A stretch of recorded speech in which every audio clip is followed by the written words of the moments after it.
Autobiografía de un yogi, capítulo 28. Kashi renace y es vuelto a encontrar.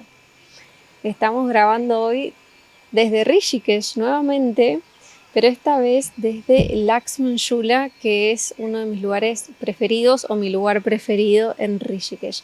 De fondo podrán ver un pedacito de el Ganges. Por favor, no entren en la laguna. Bañémonos con el agua que saquemos con nuestros cubos. Me dirigí de esta manera a los jóvenes estudiantes de Ranchi que me acompañaban en una excursión a pie de 13 kilómetros a una colina en los alrededores. La laguna que estaba ante nuestros ojos era atrayente, pero en mi mente surgió un cierto rechazo hacia ella. La mayoría de los muchachos siguieron mi consejo y se bañaron con el agua que sacaban de la laguna con los cuencos. Pero algunos de los estudiantes no pudieron resistir la tentación de sumergirse en las refrescantes aguas. No bien habían entrado en ellas cuando un gran número de culebras de agua se arremolinó en torno suyo. Los desobedientes salieron del estanque con una cómica velocidad, acompañada de exclamaciones y chapoteos. Cuando llegamos a nuestro destino, disfrutamos de un almuerzo al aire libre. Me senté bajo un árbol, rodeado por el grupo de estudiantes. Encontrándome en un momento de inspiración, me asediaron con sus interminables preguntas. «Por favor, señor», me dijo uno de ellos, «dígame si yo estaré siempre con usted en el sendero de la renunciación». «Ah, no», le contesté. «Por la fuerza serás sacado de aquí y llevado a tu casa y después te casarás». Incrédulo, formuló enseguida su protesta. «Solamente muerto me podrán sacar de aquí». Pero pocos meses después, sus padres llegaron para llevárselo. No obstante sus lloros y lamentos, años más tarde se casó. Después de que hube contestado un gran número de preguntas, un jovencito llamado Kashi se dirigió a mí. Tenía unos 12 años de edad. Era un magnífico estudiante, bastante inteligente y muy querido por todos sus compañeros. «Señor», me dijo, «¿cuál será mi suerte?»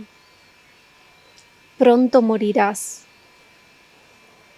Parecía que un poder irresistible había forzado esas palabras en mis labios.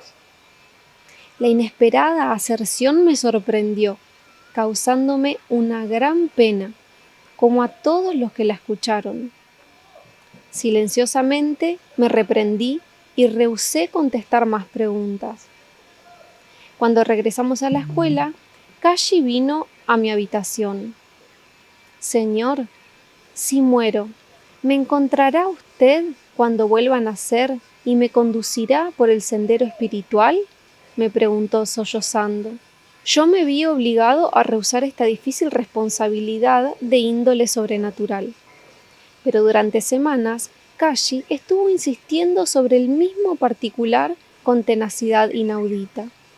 Viéndole consternado hasta la desesperación, lo consolé y por fin le dije: «Sí, te lo prometo, si el Padre Celestial me presta su ayuda, yo haré cuanto sea necesario para encontrarte». Durante las vacaciones de verano me dispuse a emprender un corto viaje. Sintiendo no poder llevar a Kashi conmigo, lo llamé a mi habitación antes de partir y le aconsejé que no saliera de la escuela por ningún motivo y que no se dejara persuadir para que así lo hiciera. En alguna forma presentía que si él no iba a su casa, probablemente evitaría la calamidad que le amenazaba. No bien había salido yo de Ranchi cuando el padre de Kashi llegó a la escuela.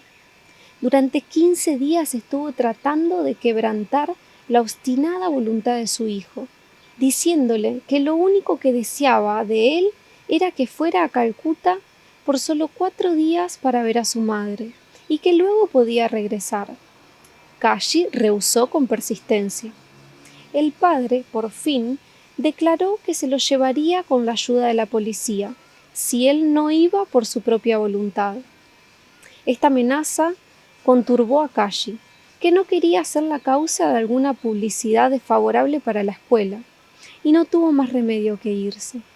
Yo regresé a Ranchi unos días después, y cuando me enteré de la forma en que se habían llevado a Kashi, tomé inmediatamente el tren para Calcuta. Allí alquilé un coche de caballos y sorpresivamente, cuando el coche acababa de pasar junto al puente de Howrah, sobre el río Ganges, las primeras personas a quienes vi fueron el padre de Kashi y a otros parientes suyos vestidos de luto. Gritándole al cochero que se detuviera, corrí hacia el infortunado padre y clavando en él los ojos le grité en forma irrazonable: «Señor asesino, usted ha matado a mi muchacho». El padre ya se había dado cuenta del mal que había causado a Kashi por haberlo traído a Calcuta contra su voluntad. Durante los pocos días que el muchacho estuvo allí y a causa de algún alimento contaminado, contrajo el terrible cólera y murió enseguida. Mi amor por Kashi y mi promesa de encontrarlo después de su muerte me perseguían de noche y de día. No importa a dónde fuera, siempre veía ante mí su rostro. Inicié una búsqueda interminable, semejante a la que hacía mucho tiempo había llevado a cabo para hallar a mi madre desaparecida. Yo sentía que si Dios me había dado la facultad de razonar, debería utilizarla y emplear todos mis poderes a su máxima capacidad para descubrir las leyes sutiles por medio de las cuales pudiera saber el paradero astral de Kashi. Comprendí que era un alma que brillaba con deseos aún no realizados, un núcleo de luz flotando en algún lugar del espacio, en medio de millones de almas luminosas en las regiones astrales. ¿Cómo podría yo ponerme en contacto con él en medio de las luces vibratorias de tantas otras almas? Usando cierta técnica secreta del yoga, proyecté mi amor hacia el alma de Kashi a través del micrófono del ojo espiritual, el centro interior situado en el entrecejo. Intuitivamente sentía que Kashi regresaría pronto a la tierra y que si yo seguía radiando sin cesar mi llamada, su alma me respondería. Yo sabía que el más tenue impulso enviado por Kashi lo percibiría en los nervios de mis dedos, brazos y espina dorsal. Elevando las manos a modo de antenas, con frecuencia me movía y daba vueltas y más vueltas tratando de localizar la dirección en que él habría renacido en forma de embrión. Esperaba recibir contestación de él en la radio sintonizada de mi corazón. Sin disminuir mi celo, practiqué el método yógico regularmente durante los 6 meses que siguieron a la muerte de Kashi. Una mañana, mientras caminaba con unos amigos por la populosa sección de Bow Bazar en Calcuta, levanté mis manos en la forma acostumbrada. Por primera vez sentí una respuesta.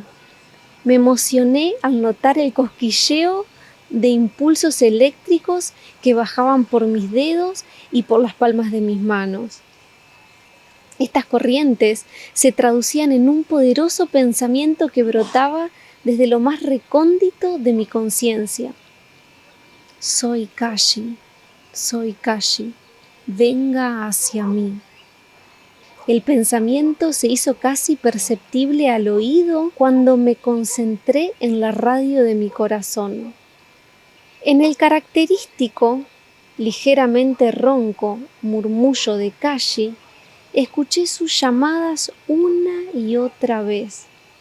Tomé del brazo a uno de mis compañeros, Prakash Das, y le sonreí alegremente. «Parece que he localizado a Kashi», le dije. Principié a dar vueltas y más vueltas, provocando una manifiesta diversión para mis compañeros y a los transeúntes. Los impulsos eléctricos cosquillaban a través de mis dedos solo cuando daba frente a una callejuela contigua conocida con el nombre de serpentina. Las corrientes astrales desaparecían cuando me volvía en otra dirección. ¡Ah!, exclamé. El alma de Kashi debe encontrarse en la matriz de una madre cuya casa está en este callejón. Mis compañeros y yo nos aproximamos más al callejón. Las vibraciones en mis brazos levantados se hicieron más fuertes, como si fuera atraído por un imán. Me veía arrastrado hacia el lado derecho del callejón. Llegando a la entrada de una casa, me sorprendí al comprobar que me hallaba paralizado. Llamé a la puerta en medio de una gran excitación y conteniendo el aliento. Sentí que había coronado con éxito mi ardua y extraña búsqueda. Una criada abrió la puerta y me dijo que su amo estaba dentro. Este bajó las escaleras de la planta alta y me sonrió, como inquiriendo qué deseaba yo. Casi no sabía cómo formular mi pregunta, que era al mismo tiempo pertinente e impertinente. Por favor, señor, dígame si usted y su esposa esperan el nacimiento de un niño desde hace unos 6 meses. Sí, así es. Viendo él que yo era un swami, un hombre de renunciación vestido con la túnica tradicional de color ocre, agregó cortésmente: le ruego que me diga cómo se ha enterado usted de mis asuntos personales. Cuando él supo de Kashi y de la promesa que yo le había hecho, creyó atónito mi relato. Un niño varón de tez blanca les nacerá, le dije. Tendrá un rostro ancho, con un remolino de cabello encima de la frente. Será de un temperamento muy espiritual. Yo estaba seguro de que el niño tendría todas esas semejanzas con Kashi. Algún tiempo después visité al niño. Sus padres le habían dado el antiguo nombre de Kashi. Aún en su más tierna infancia manifestaba un gran parecido con mi querido estudiante de rancho. El pequeño sintió inmediatamente un gran afecto hacia mí. La atracción del pasado se despertó en él con redoblada intensidad. Años más tarde, cuando Kashi ya era un adolescente, me escribió durante mi estancia en América. Expresaba sus grandes deseos de seguir el sendero de la renunciación. Yo lo envié a un maestro en el Himalaya, el cual aceptó como discípulo al renacido Kashi.